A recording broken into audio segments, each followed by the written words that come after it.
ನನ್ನ ಹೆಸರು ಸಾಕ್ಷಾತ್. ನಾನು 2ನೇ ತರಗತಿಯಲ್ಲಿ ಓದ್ತಾ ಇದ್ದೀನಿ.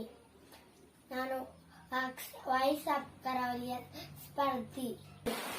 ಗಜಮುಖ ವಂದಿಸುವೆ ಕರುಣಿಸಿ ಕಾಯೋ, ಗಜಮುಖ ವಂದಿಸುವೆ ಕರುಣಿಸಿ ಕಾಯೋ, ಗಜಮುಖ ವಂದಿಸುವೆ. ನೀಲಕಂಠನ ಪುತ್ರ ಬಾಲಗಣೇಶನೇ, ಬಾರಿ ಬಾರಿಗೆ ನಿನ್ನ ಭಜನೆಯ ಮಾಡುವೆ.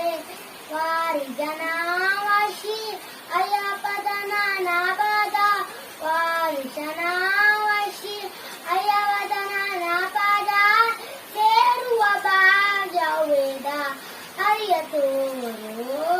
ಗಜಮುಖ ವಂದಿಸುವೆ ಕರುಣಿಸಿ ಕಾಯೋ, ಗಜಮುಖ ವಂದಿಸುವೆ.